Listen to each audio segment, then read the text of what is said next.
Risk management is defined as a way to control financial and injury losses from sudden, unforeseen, unusual accidents and intentional torts.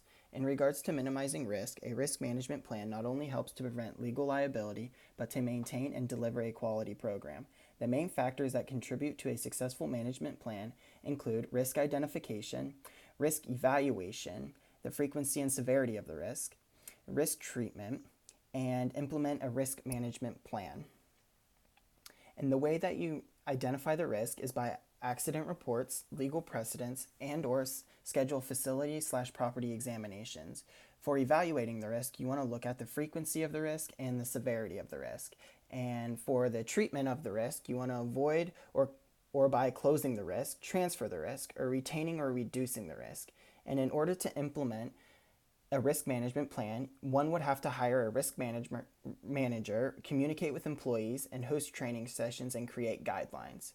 My name is Thomas Weir, and the risk that I identified on the Penn State campus is the crosswalk between Hastings Road and that crosses University Drive to Student Lot 83. The risk falls under public liability caused by negligence, and the party that would be at fault would be the University Police, the Penn State Department of Transportation Authority, and the drivers.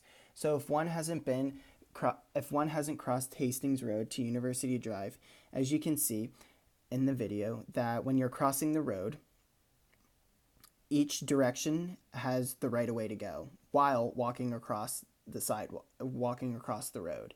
And this area is heavily traveled because it's coming off of Highway 26 and includes a lot of travels during the school day from students and or faculty members, and on event weekends or weeknights. As a student that lives in the residence halls, I have to park my car in Lot 83, and when I have to go to my car, I have to cross this intersection. Without proper signage to warn cars to yield to pedestrians crossing the road, it is very dangerous. And at night, at certain times, the stoplights stop and go to flashing yellow to proceed with caution, and there are no streetlights going across the street. When evaluating the risk, the frequency of cars not paying attention when students are walking across the road is very high, and the severity can lead to serious injuries that might include death. In order to treat this risk, I believe risk reduction would be the best option, and be best accomplished by having signage and warning lights for drivers, but also have the campus police monitor the area for drivers speeding.